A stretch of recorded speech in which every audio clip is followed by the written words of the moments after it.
There comes a moment in every soul's journey when pleasure, once pursued blindly, instinctively, suddenly demands to be questioned, not avoided, not indulged, but understood. Because to understand pleasure is to understand the self, and to understand the self is to awaken from the unconscious patterns that rule our lives in silence. You have been taught to chase what feels good. You have been trained to associate success with stimulation, happiness with gratification, peace with the absence of discomfort. But that very path has led many into fragmentation, anxiety, and spiritual emptiness. Today, we take a step back, not to reject pleasure, but to unveil its shadow, to expose the cost of unexamined indulgence, and to reclaim the sacred truth beneath the sensation. Pleasure, at its core, is not merely a sensation, but a mirror into the hidden corridors of the psyche, a language spoken by the unconscious, a whisper of inner truths too long ignored by the conscious mind, which often rushes to label things as good or bad without ever understanding their source. And in this rush we lose the deeper invitation that pleasure extends, a call to investigate what within us seeks fulfillment, what within us cries out to be seen, soothed, expressed, or perhaps even liberated from chains we no longer know we're wearing. For when you notice what delights you, what draws your attention, what calms your nervous system or sets your heart alight, you are not simply encountering the object of pleasure, but engaging with a projection of your inner world, something in you reaching out toward what feels like wholeness. And the tragedy lies in how rarely we pause to notice that our pleasures are rarely about the external world and almost always about something inside us, trying to complete an unfinished story, repair a broken symbol, or reclaim a sense of lost selfhood that was fractured somewhere in our past. And if we do not stop to listen, we will chase endlessly. Food, validation, sex, control, entertainment, luck, attention, thinking we are chasing happiness when in truth we are trying to soothe a wound that has never healed, or fill an absence we've never truly faced. And that is the danger of unconscious pleasure. It binds you not through its intensity, but through its familiarity, through its subtle promise of relief, through the illusion that if you just keep reaching, you will one day arrive.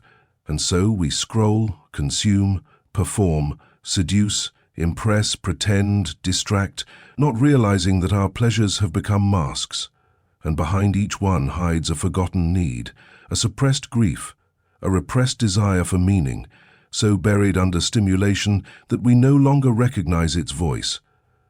And that's why the first key to transformation is not self-denial, but self-inquiry.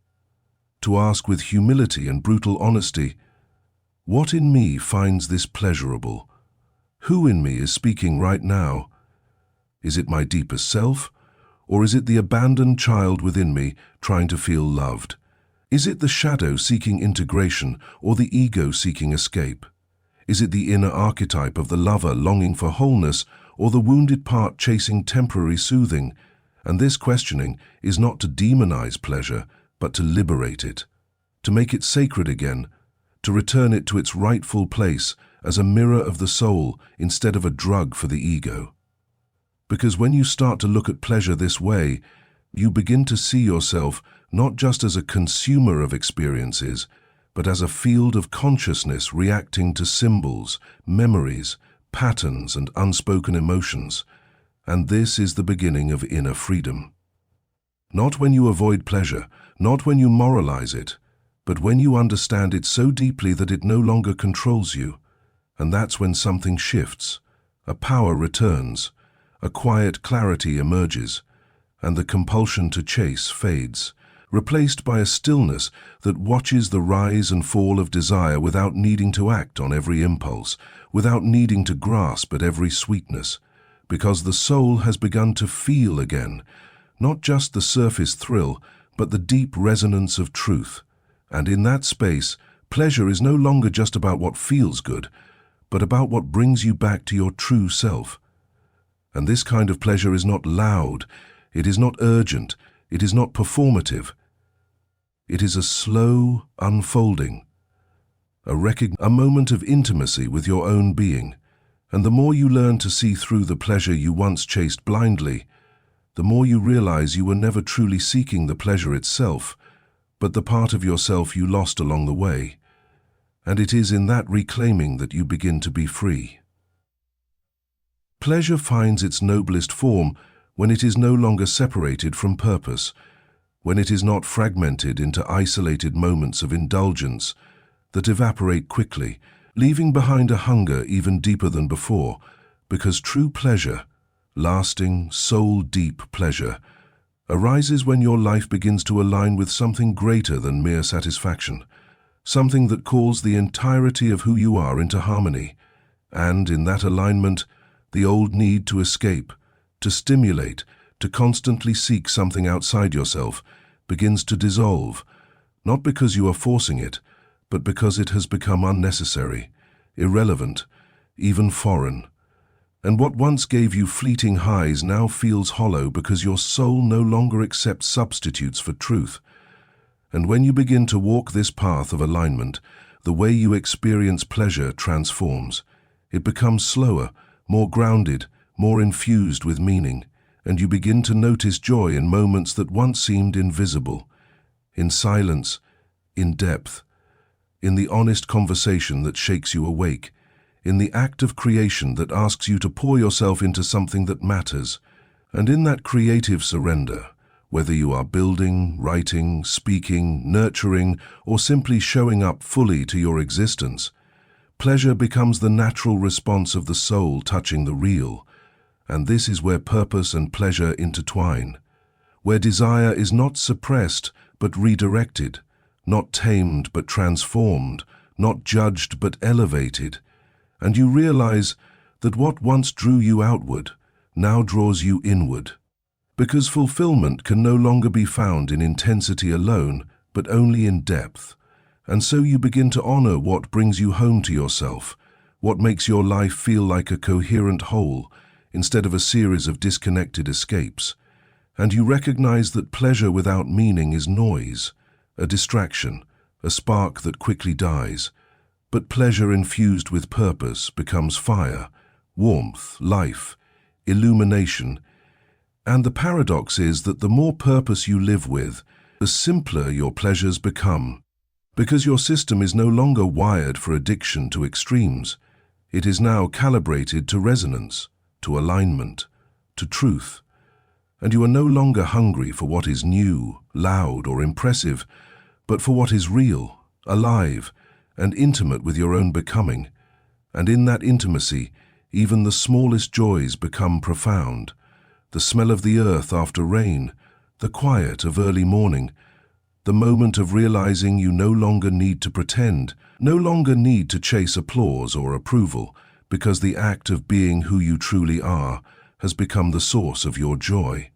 And this kind of pleasure is not private hedonism, but public responsibility, because when you become lit from within, your very presence nourishes others, inspires others, awakens others, not through force, but through your natural radiance.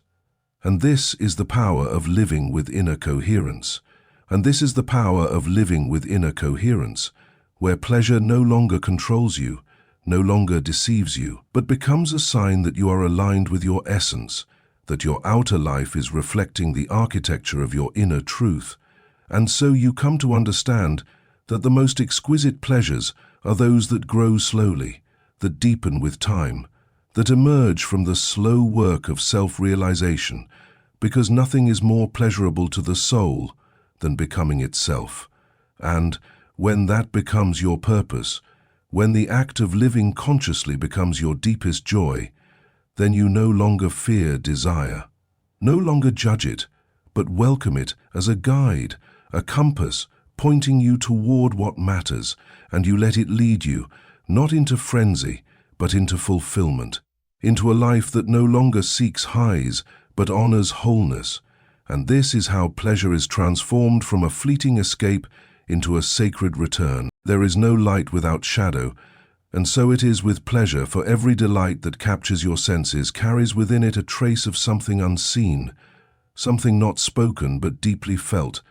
And when you allow yourself to look beyond the surface of what feels good, you begin to notice the deeper undercurrents that pulse beneath every choice, every craving, every fixation on what distracts or soothes. And it becomes clear that the danger is not in pleasure itself, but in the unconscious ways we seek it, how we use it as a shield, a smokescreen, a mask to hide the wounds we have not yet faced or the silence we cannot yet bear. Because when pleasure becomes the default response to discomfort, to restlessness, to the void, it turns from a life-giving force into a subtle form of captivity. And this captivity is not always dramatic or destructive. Sometimes it hides in routines, in habits that feel normal but are secretly numbing, in distractions we justify but that quietly drain our vitality. And soon we cannot tell the difference between what genuinely nourishes us and what simply pacifies us, because the line between self-care and self-avoidance grows thinner the longer we refuse to confront the reasons we need constant stimulation. And this is the shadow side of pleasure. It disguises itself as aliveness, but often functions as escape. It imitates joy, but frequently reinforces the very patterns that keep us disempowered, disconnected, or out of alignment with our deeper truths. And yet we resist facing this because the confrontation demands honesty, and honesty threatens the comfort we've built around our illusions, the safety we feel in the known, even if the known is slowly starving our souls.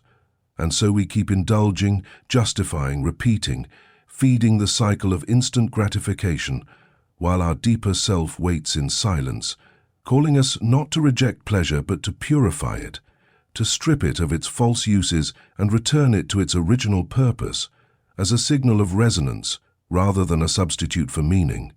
And to do this, we must become courageous enough to sit in the spaces we usually flee, to stay with the ache rather than numb it, to feel the discomfort rather than run from it, because in doing so, we begin to retrieve lost fragments of the self. We begin to hear what was buried under the noise of overconsumption and overstimulation. And only then can pleasure begin to serve us rather than enslave us. Only then can we choose joy with full awareness rather than chase highs without understanding their cost. And in that awareness, a subtle transformation begins. Not dramatic at first, but undeniable, as you start to discern between desires that come from your essence and those that rise from your wounds. And this discernment is liberation, because now you are no longer reacting but responding, no longer compulsively chasing but consciously choosing, and what you choose begins to reflect a deeper harmony within, a new standard for what you will allow into your field, a quieter but more powerful clarity about what is real and what is merely a performance of happiness. And with this clarity comes peace, not the absence of pleasure, but the presence of wholeness. Because now your pleasures are no longer temporary escapes from a life you resent, but sacred echoes of a life you are consciously creating. And even though the world may still tempt you to return to the old ways, you will no longer feel the same pull, because something in you has awakened, something in you has seen the shadow in the light, and once seen, it cannot be unseen. And this sight grants you the authority to engage with pleasure, not as a slave to impulse, but as a sovereign being, choosing alignment over addiction and truth over temporary relief. Pleasure becomes something entirely different when it is no longer driven by lack, when it is no longer sought as a remedy for restlessness or used as a salve for emotional wounds that have not been acknowledged. Because when pleasure rises from purpose, it carries a deeper vibration. It holds weight. It echoes beyond the moment. It becomes something that integrates instead of fragments, nourishes instead of distracts, and leads inward instead of outward. And in that state you begin to experience joy not as an event, but as a presence. Not as something to acquire, but something that arises naturally, when the actions of your outer life are no longer in conflict with the values, truths, and visions that live within. And this is not a concept you grasp with your mind alone. It is something your whole being recognizes when you finally stop living by default and start making choices from the quiet space where your soul speaks. And in that silence, you discover that pleasure is not separate from discipline, from devotion, from responsibility, because there is something profoundly pleasurable about doing what is right for you, even when it is hard. Something deeply satisfying about moving with integrity, about waking up in alignment with what you say you believe. And this form of pleasure requires patience, because it does not scream like stimulation does. It does not rush or demand or seduce. It waits. It deepens. It reveals itself slowly. And it teaches you to stay present long enough to hear the soft voice of meaning beneath the loud noise of craving. And this presence becomes the foundation of a different life, a life where purpose is not a goal you chase, but a way you live. And in that way of living, every act, no matter how small, can become an expression of pleasure, because it is rooted in truth. And truth itself has a frequency that the body and soul recognize as home. And when you are home within yourself, you no longer need to grasp for fleeting highs. You no longer measure your joy by how much you can consume, impress, perform, or escape. Because there is something more enduring unfolding within you, something that cannot be given by the world and therefore cannot be taken by it either, and that is the essence of sacred pleasure, the kind that comes not from having more but from being more, not from chasing desire but from embodying authenticity, not from distraction but from depth. And this depth is not something you can force, it is something you return to again and again by choosing to live in conversation with yourself, by becoming honest about what you really want, not just on the surface, but beneath it, not just what excites your senses, but what feeds your wholeness. And when your pleasure serves your wholeness, it becomes regenerative, it restores you, it realigns you, it does not leave you feeling depleted or empty or ashamed, it leaves you feeling more connected, more alive, more you. And that is how you know it is true, because anything that asks you to betray yourself, to ignore your intuition, to disconnect from your values or dishonor your body is not real pleasure. It is a counterfeit version, created by a culture that profits from your disconnection. And when you finally see that clearly, something in you revolts against the idea of going back to sleep, because you have tasted something more whole, more honest, more sacred. And even though it may require more awareness, more responsibility, more willingness to feel, it gives you something that superficial pleasure never could. It gives you a sense of coherence, of inner peace, of being able to look at your own life and say, this is mine, this is who I really am, this is what I really want. And that is a joy no external pleasure can imitate. So today, let your relationship with pleasure change. Do not fear it, do not reject it, but never again let it rule you. Examine it, question it. Ask what it serves, whom it feeds, and what part of you it's speaking to. Only then will you truly taste the joy that does not fade, the pleasure that does not enslave, the aliveness that no sensation can imitate. When the soul leads, pleasure follows, not the other way around. And once you see this, you'll never look at pleasure the same again.